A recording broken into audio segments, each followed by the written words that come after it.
Good morning my dear student. जैसा कि हम लोग प्रोजेक्शन फार्मूला पढ़ रहे थे, जिसमें हम लोगों ने वेज डैश फार्मूला ठीक है पढ़ लिया था। उसमें हम लोगों ने वेज डैश से कैसे फिशर प्रोजेक्शन फार्मूला बनाते हैं वो सीख लिया है बेटा। और मैंने बताया था कि फिशर प्रोजेक्शन ड्रॉ करने से पहले आपको ये बताना है कि जैसे जो वर्टिकल जो हॉरिजॉन्टल प्लेन में हो वो आपकी तरफ आते हुए प्रतीत हो, और जो वर्टिकल लाइन पे हो वो क्या हो, वो आपसे दूर जाती हुई प्रतीत हो। वो क्या होता है बेटा बताओ? वो होता है फिशर प्रोजेक्शन। तो देखो ये सब मैं इसलिए सिखा रहा था क्योंकि आप जो है प्रोजेक्शन फार्मूला का यूज करके आप क्या कर पाओगे, किसी भी ऑर्गेनिक कंपाउंड की ऑप्टिकली एक्टिव को मतलब समझ पाओगे कि किस डायरेक्शन में रोटेट होगा, क्लॉकवाइज होगा कि एंटी क्लॉकवाइज होगा। जैसा कि मैंने तुमसे बताया है बेटा कि determination of rotation of any optical active compound bye absolute configuration method. इस मेथड से हम लोग क्या सीखेंगे बेटा, किसी भी ऑर्गेनिक कंपाउंड जो कायरल है या कायरल सेंटर जिसके पास है, जो ऑप्टिकली एक्टिव है, वो किस दिशा में पीपीएल को रोटेट करेगा, क्लॉकवाइज रोटेट कराएगा कि एंटी क्लॉकवाइज रोटेट करेगा। ये मेथड जो है बहुत ही इंपॉर्टेंट है बेटा। ये आपको कोई नहीं बताएगा, चाहे यूट्यूब पे देख लो चाहे जहां देख लो, ये मेथड आपको कोई नहीं बताएगा। जो मैं बताने जा रहा हूँ बहुत ही सिंपल मेथड है, बहुत ही आसानी से आप किसी भी ऑप्टिकली एक्टिव कंपाउंड का जो रोटेशन देख पाओगे। देखते ही आप समझ जाओगे कि भाई किस डायरेक्शन में ये रोटेट होगा, क्लॉकवाइज रोटेट होगा कि एंटी क्लॉकवाइज रोटेट होगा। ठीक है बेटा, तो लिखो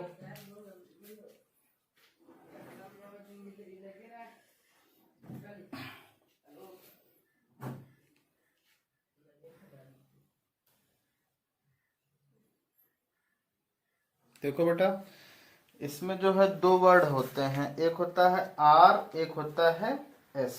ठीक है, जो रोटेशन को इंडिकेट कर रहे हैं किसी भी ऑर्गेनिक कंपाउंड के रोटेशन को। जैसे यहाँ पे आर मीन्स होता है ग्रीक वर्ड में रेक्टस। क्या होता है बेटा? रेक्टस। रेक्टस होता है, ग्रीक वर्ड है बेटा, ठीक है ना, ये ग्रीक वर्ड है। ये होता है क्लॉकवाइज। क्या होता है बेटा? क्लॉकवाइज।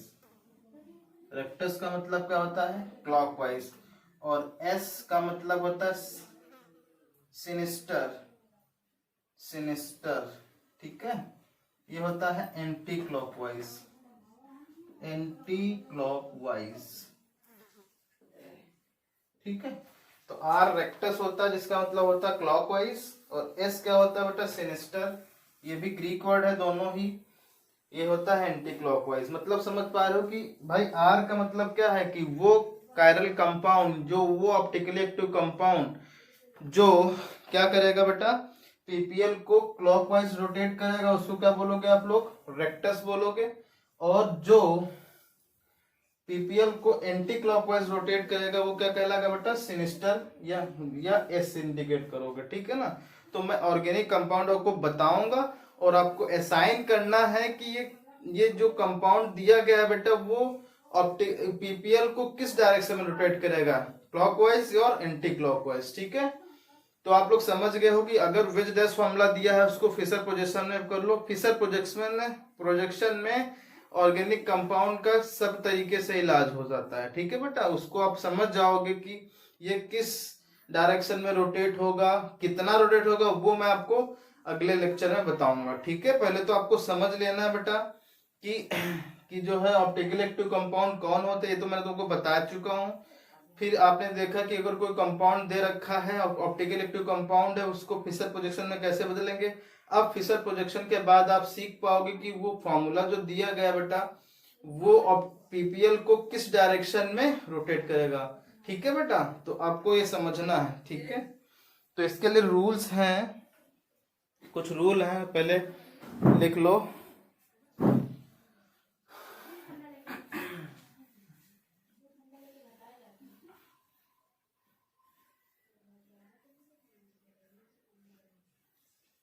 देखो बेटा, पहले आपको पता है बेटा कि ये कार्बन है। ठीक है, ये कार्बन है, आपको सबको पता है ये कार्बन है बेटा। ठीक है, ये है ए, ये बी है, ये ई है, ये डी है। ठीक है बेटा, ये आपको पता है ये कैरल होगा बेटा, कैरलिटी इसमें होगी। अब ये sp3 है, हाइब्रिडाइज है, इसके अंदर अब ये नहीं कि ये कंपाउंड जो दिया गया है वो ऑप्टिकली एक्टिव कंपाउंड है, ठीक है। तो बेटा आपको क्या करना होगा इसमें, आपको जो है नंबरिंग असाइन करनी होगी। क्या होंगी बेटा? नंबरिंग असाइन करनी होगी बेटा।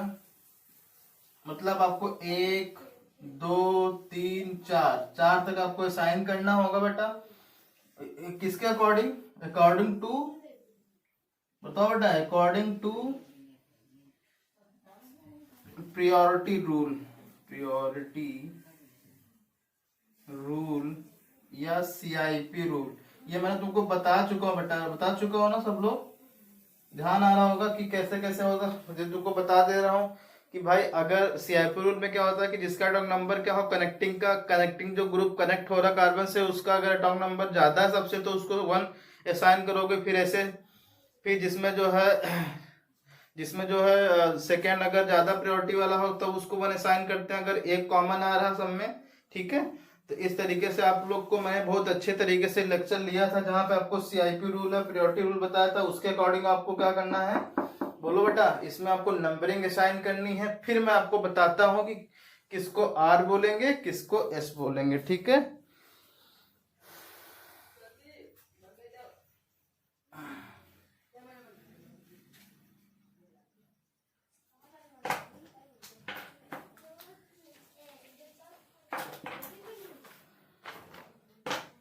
देखो बेटा, इसमें इन ए फिशर फार्मूला की बात हो रही है। अगर फिशर फार्मूला में ऐसी चीजें होंगी तभी आप उसको RS असाइन कर सकते हो, ठीक है। पहला है केस फर्स्ट है बेटा। इसमें केस फर्स्ट में आपको बताया जा रहा है क्या कि if fourth priority group is present if fourth priority group is present on vertical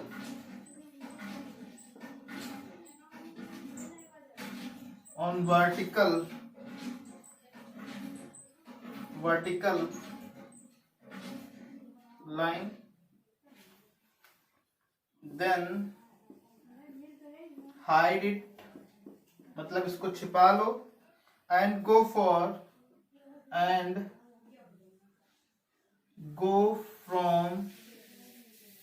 1 2 3, मतलब आपको 1 से 2 होते हुए 3 पहुंचना है, ठीक है। तो अगर ये कैसा जाता है बेटा, तो अगर आपका जो डायरेक्शन है वो क्लॉकवाइज जाता है, कैसा बेटा? क्लॉकवाइज, तो ये होगा R। और अगर ये एंटी क्लॉकवाइज जाता है बेटा, तो ये होगा S, ठीक है। मतलब समझ पा रहे हो? अगर वर्टिकल लाइन पे पड़ रहा फोर्थ प्रायोरिटी ग्रुप, अगर वर्टिकल समझते हो बेटा, जो खड़ी लाइंस होती हैं, ठीक है, उनको वर्टिकल लाइन करते हैं। अगर वर्टिकल लाइन पे कोई ग्रुप प्रेजेंट है तो उसको क्या करोगे? फोर्थ प्रायोरिटी वाला ग्रुप प्रेजेंट है तो उसको छिपा दोगे और 1 होते हुए 2 होते हुए 3 जाओगे। 1 से लगा के 3 जाना है 2 होते हुए। तो अगर क्लॉकवाइज आपको डायरेक्शन दिख रही है तो समझ लो R, और एंटी क्लॉकवाइज दिख रही है तो समझ लो क्या? S, ठीक है। और केस नंबर 2 में क्या है बेटा? केस नंबर 2 में क्या? if fourth priority group is present on horizontal line,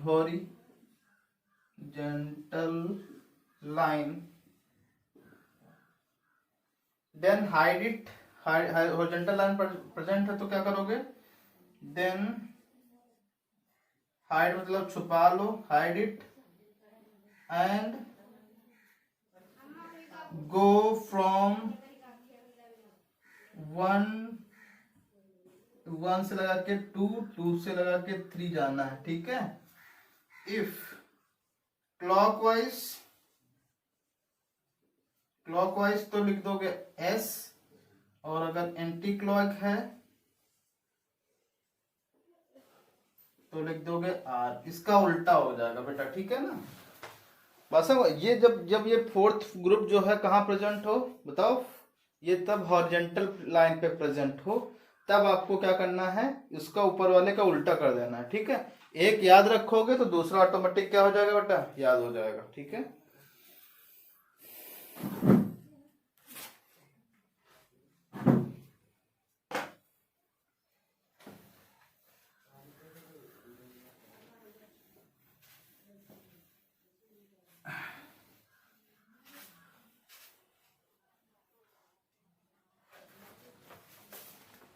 तो जैसे बेटा मैं तुमको बताने जा रहा हूं,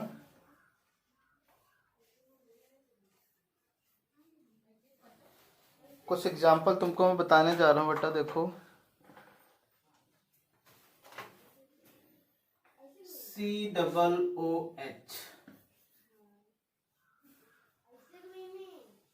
क्वेश्चन है, assign R and S in the following compounds।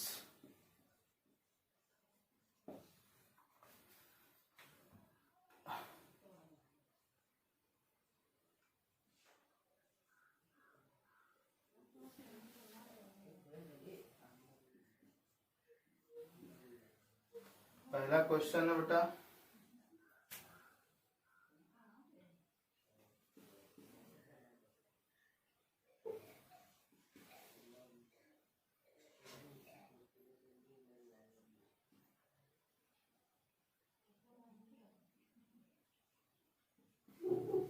CN है पहला, दूसरा एंड तीसरा।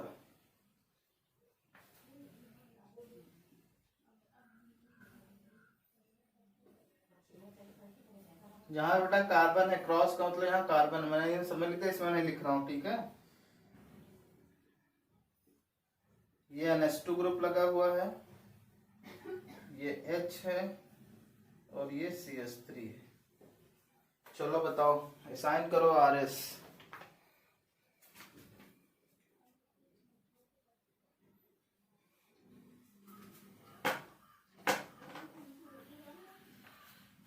देखो पहले तो आपको प्रायोरिटी असाइन करना है, ठीक है बेटा। यहाँ पे देखो ये प्रायोरिटी फर्स्ट है, क्योंकि पहला मेंबर ऑक्सीजन है भाई, इसमें कार्बन, इसमें कार्बन, इसमें हाइड्रोजन, तो इसका ज्यादा एटॉमिक नंबर होगा, तो एक प्रायोरिटी एक वाला ये होगा बेटा, ठीक है ना।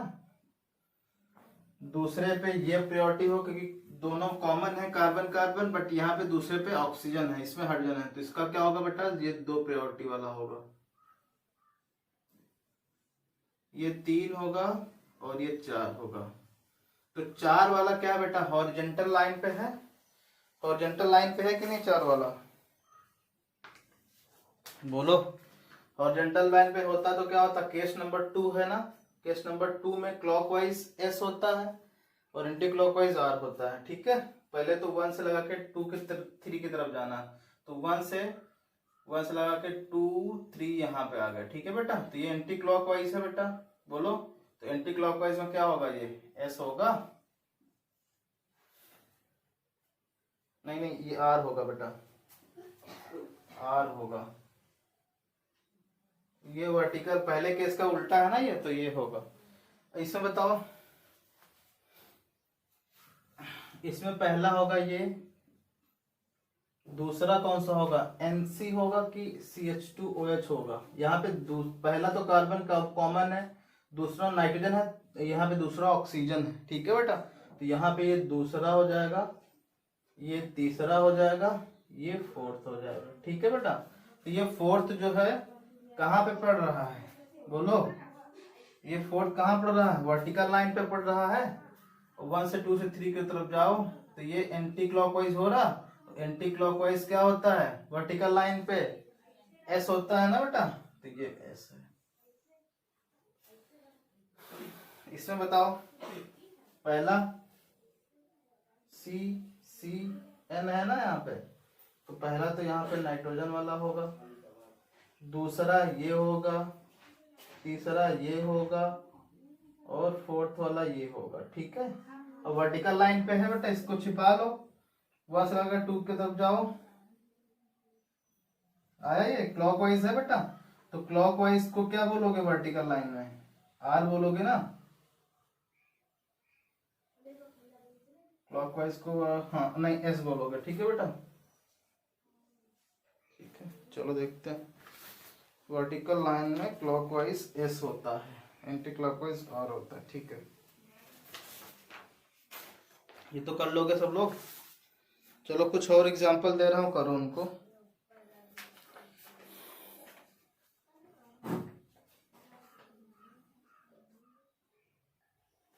चलो बेटा कुछ और एग्जांपल है उनको करो। जैसे फोर्थ एग्जांपल है, फोर्थ वाला Cl CH3 CH2OH और यहाँ H। ठीक है, 5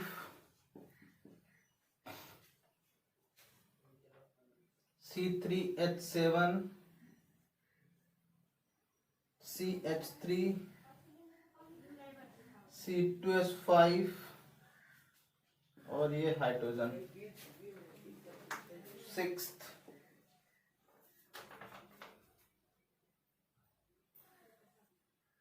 COOH CH3 H NH2। 7th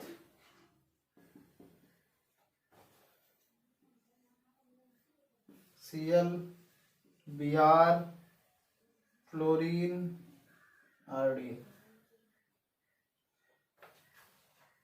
8th वाला एक और है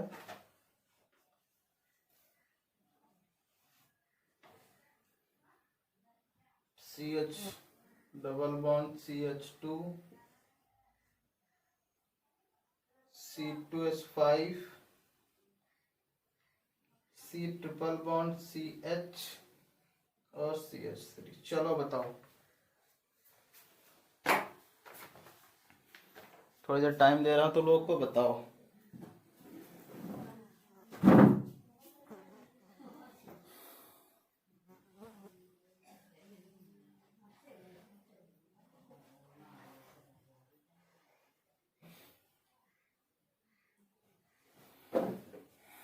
देखो बेटा पहला वाला जो है, पहला वाले में बताओ नंबर 1 किसको असाइन करोगे, इसको असाइन करोगे नंबर 1, देन नंबर 2 ये है, नंबर 3 ये है, नंबर 4 ये वर्टिकल लाइन पे है। 1 से 2 से 3 की ओर जाओ, क्लॉकवाइज क्लॉकवाइज आर होता है वर्टिकल लाइन पे, देख लो। नंबर 2 नंबर 5 यहाँ पे सबसे पहला ये होगा बेटा, क्योंकि इसमें ज्यादा कार्बन है। 1 ठीक है, 2 3 4 वर्टिकल लाइन पे 1 से लेकर 2, 1 से 2 से 3 ये कैसा है एंटी क्लॉकवाइज है, तो एस होगा ये। इसमें आ जाओ, ये होगा 1, ये 2 होगा बेटा, ये 3 होगा, ये 4 होगा। ठीक है, ये हॉरिजॉन्टल लाइन पे है, 1 से लगा के 2 से 3 की ओर जाओगे, एंटी क्लॉकवाइज होगा, तो ये होगा एस, क्योंकि वर्टिकल लाइन पे है ना बेटा। यहाँ पे आ जाओ, 1 आयोडीन 1 है, क्लोरीन 2 है, ब्रोमीन 3 है, फ्लोरीन 1 है। ठीक, ये फ्लोरीन 4 है, वर्टिकल लाइन पे 4 है बेटा। केस नंबर फर्स्ट है ये, 1 से 2 3 कैसा आ जाएगा, क्लॉकवाइज आया बेटा, क्लॉकवाइज है ना, क्लॉकवाइज है, तो ये होगा क्या बेटा आर। यहाँ पे आ जाओ, यहाँ पे कैसा है बताओ, यहाँ पे फर्स्ट पोजीशन ये होगी, क्योंकि यहाँ पे कार्बन है, फिर हाइड्रोजन आया, यहाँ कार्बन फिर कार्बन आ गया। ठीक है बेटा, यहाँ पे 1 देन 2 डबल बॉन्डेड, फिर 3 देन 4। ये वर्टिकल लाइन पे है, किधर जाओगे 1 से लगेगा 2 3 एंटी क्लॉकवाइज है, तो ये कैसा आएगा बेटा एस।